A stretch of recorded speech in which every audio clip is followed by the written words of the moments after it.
Hey everybody, welcome back. It's Dr. Matthew Hertert again with Centre Chiropractic in Boalsburg, just outside State College and Penn State University. Today I want to show you and talk to you about extremity adjustments. And first I'd like to introduce and thank my friend Emily Wiggins for her help with this today. Emily is a really beautiful person. She's a doula, which is a birthing assistant here in State College, and she is a person who has an incredibly gentle and nurturing strength about her, which are two qualities that if you're looking for assistance and support through the process of giving birth to a child and bringing it into the world, those are the kinds of qualities I think you want. So she's also a great listener and just a pleasure to be with. She's a lovely person. So if you need help with your birthing process, look her up. So really when we're talking about extremities, or what we also call the appendicular skeleton, what we're talking about are any joints outside the spine. So that can include the frontal or maxillary sinuses, it can include the septum for deviated septum issues, the temporomandibular joint, the TMJ over here, either end of the clavicle, the collarbone, as it articulates with the sternum or the shoulder joint itself. Sometimes, not very often, rib heads will misalign with the sternum here. Then of course there are elbows, wrists, hand bones, finger bones, hip, knee, ankle, foot bones. So there are a lot of joints really here, probably more all told than you have in the spine itself. But I've seen a whole host of issues relate to misalignments in these areas. I mean, something as simple as the TMJ being out of misalignment because you use that joint so much with chewing and talking. Not only can you get grinding and clicking and popping in there, it can cause dizziness, it can cause headaches. There are all sorts of problems that relate to that.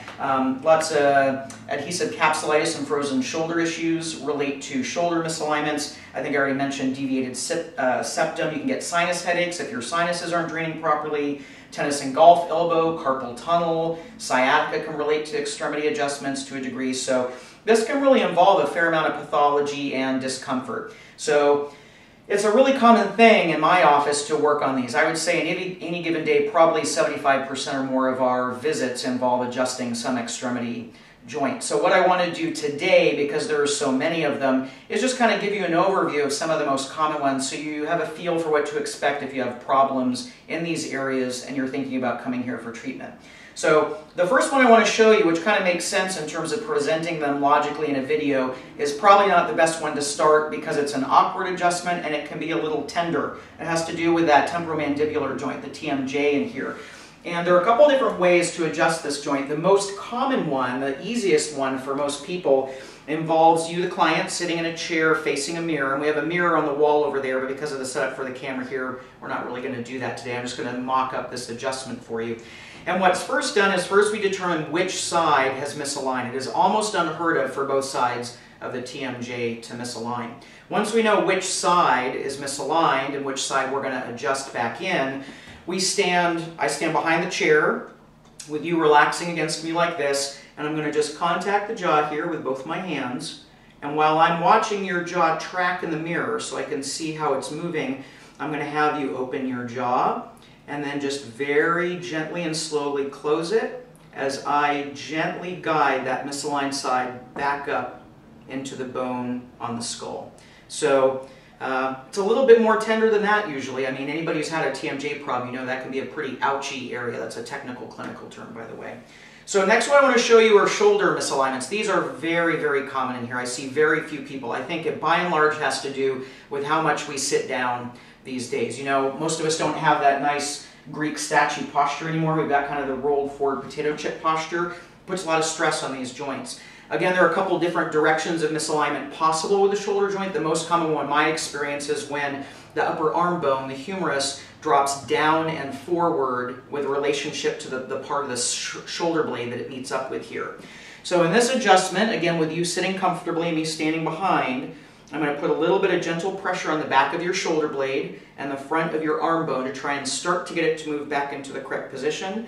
And I'm just going to slowly cycle that joint through a couple ranges of motion here, which will start to help it move into the right place. And at about the third or fourth turn there, I'm going to bring your arm in front of you. I'm going to reach around here, and what I'm doing is I'm stabilizing your shoulder blade against my chest here because I want to move that upper arm bone up and into the shoulder blade. I don't want the shoulder blade to move. So I get you in the proper anatomic position here with the palm facing the face, and then it's just a very quick, shallow adjustment up into place there.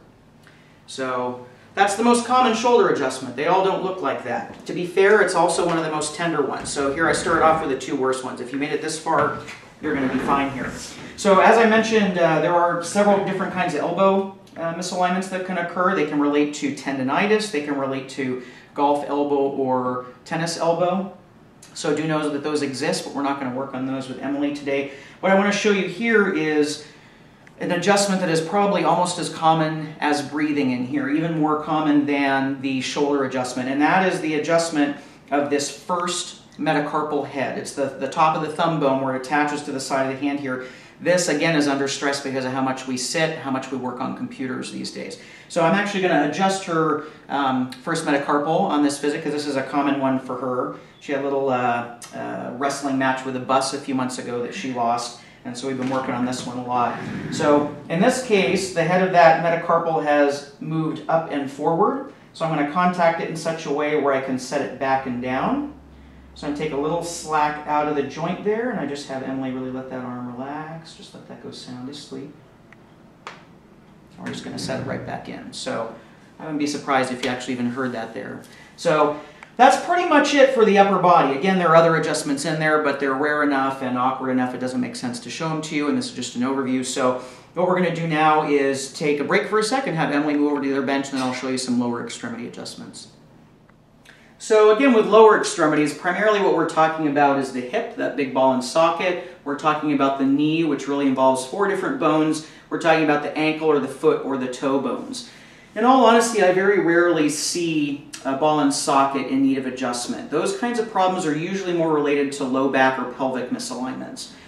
Also, with the exception of trauma, I don't think I've ever met a knee problem that started in the knee. Again, outside of trauma, surgery, that sort of thing, knee problems almost always start in the ankle or they start in the low back or the pelvis. So out of all the adjustments you can do in the lower part of the body, where I find myself doing most of the work is in the toe bones and in the ankle bones.